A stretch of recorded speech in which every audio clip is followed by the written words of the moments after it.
Hey guys, what's up? I hope you're doing great. As you might have read in the video title, I have finally managed to finish the game I was working on. A lot of changes have been made to the game since the last devlog I uploaded to YouTube, and I would like to show you some of those changes. But before properly starting the video, I would like to tell you that you can find in the description of this video the link to download the game in case you want to try it out. It is free, although you can make a donation if you want. Anyway, without further ado, let's start with the video. So, as I've told you, many things have changed. I won't start playing the game yet because I want to show you the main menu first.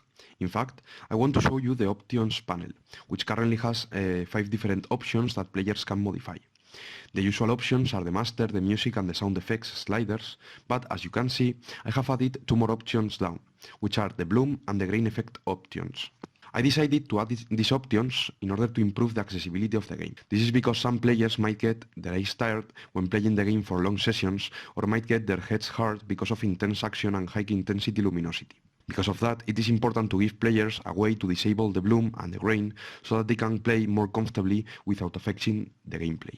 Okay, let's go with the gameplay itself. The last devlog that I uploaded was about the dungeon generation of the game. Well, as you can see, all the art of the game has changed to fit more with an arcade and retro style. I decided to change this because I didn't want to spend much time learning how to draw animations, and it was incredibly time consuming. If my goal was to make a selling game, of course I would do it, or I would hire a person to do it. But the purpose of this game is more as a learning experience and to have an interesting project to show in the portfolio. About the dungeon generation, I would like to thank a friend of mine who helped me do it. The implementation I had made was a bit slow and not really well thought, and a friend of mine from the university, that you can find our links to the GitHub to both of us in the description, helped me with the algorithm. He remade the algorithm and now the dungeon is incredibly fast, which is a really nice thing to have in the game. In the gameplay that I showed you in the last devlog, enemies that shot didn't move and didn't have pathfinding. Well, obviously this is something that I have added to the game. Now, every enemy that moves first checks if there are any walls between the player and himself. If there aren't, then the enemy goes in a straight line to the player. But if there is a wall, the enemy asks the request path manager for a path, and follows that path. For me to learn about A-star algorithm and pathfinding in Unity, I watched the whole series of A-star that Sebastian Lack made some years ago. He's an incredible person to learn from, and he explains everything very, very good. Just wanted to recommend it because it helped me a lot. I obviously had to make some changes to the code because my game is in 2D and his tutorial series are in 3D. And later in the video I will explain some of the problems that I encountered when implementing the pathfinding. Another thing is that in this version of the game there are 2 types of items, passive and active. Active items are called abilities, and as you can see in the upper left corner on the screen there is a square. If you pick an ability, it will be placed in that square and players will be able to use them. Each ability has a cost and makes something different. Currently there are only 4.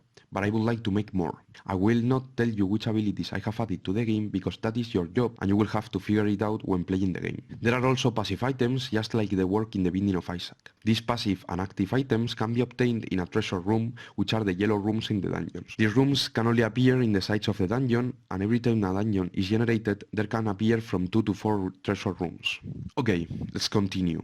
As you might be seeing, there are mainly 3 different types of enemies. Those who chase you slowly and shoot at you, and those with patterns and rotative shoots that do not move. For each of these types there are several versions of enemies with modifications in the parameters so that the game feels fresh, and I would like to include more types of enemies, but I will have to think about it if it is worth the time to keep updating the game or not, which is a very important thing to think about because right now I would like to tackle other projects in my life and I am not sure if I should keep updating the game. Future will tell. Another thing you might have seen is the minimap. It is very important that players know where they are, if you want them to know where they are, of course. And so I decided to implement a minimap. It was a fairly simple thing to do. I added another camera, create a texture, and select in the camera component an option that takes everything rendered by the camera and saves it into the texture. It is very handy. I also created layers so that rooms only appeared in the minimap once you had entered in them. And the last but not least is the boss. As you might think, I used state machines to program the behavior of the boss, because it makes it quite easy to make transitions from one state to another, and it is a very clean solution for a small game like mine. If you want to know more about the boss, you will have to play the game. Now that some of my friends and some people from social media like Reddit and Twitter have played my game, I've been able to collect a lot of useful feedback for me to improve the game. As I have said before, I am not sure if it is worth to keep updating the game. It is something that I will have to think about. Anyway, these are some of the ideas that I've been able to collect, and feel free to leave in the comments below some of the ideas that you would like to see included in the game. Add an slider as an accessibility option so that players can reduce the amount of bloom in the game, not only a toggle enabling and disabling it. Do the same for the grain. Add an accessibility option to adjust the camera shake because some players have complained that it is a bit uncomfortable sometimes. It would be nice to add a timer that shows the amount of time that takes to players to accomplish the game and defeat the boss. It would be nice to have an online leaderboard, but I don't know how to do it, so I will have to find out. Add a critic stat that shows the probability of doing a critical shot. Add controller integration. In fact, I would really like to learn how to work with controllers because it is something that I haven't tried yet and I would really love to learn how to do it. Use post-processing effects to change the colors of the game every time a player enters a new room. Make the same effect, but it changes slowly in the boss scene. Add an accessibility option that allows players to enable or disable this option, because it might make players feel nausea. Fix the pathfinding because sometimes enemies get stuck in walls. And obviously add many more items, abilities, enemies, dungeon levels, different rooms and more bosses. Please leave in the comments what do you think about these ideas and what ideas you would like to see included in the game. As a bonus, I would like to tell you some of the problems that I encountered when developing this game. As I told you before, I had to change the pathfinding code to work with 2D. This didn't give me many problems. In the beginning, I created a single grid for all rooms. This was incredibly inefficient, and sometimes enemies didn't get to find paths. Then I decided that I wanted to have a grid for each room, and enable it and disable it every time a player enters or leaves a room. I refactored my code, and then I got a problem. In fact, it was such an absurd problem that I can easily replicate it.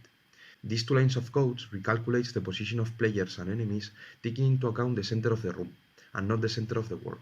If I code these two lines, I reset the values and I replicate the problem that I had before. As you can see, enemies always find the farthest point they can, because it was taking as the reference the center of the world and not the center of the room.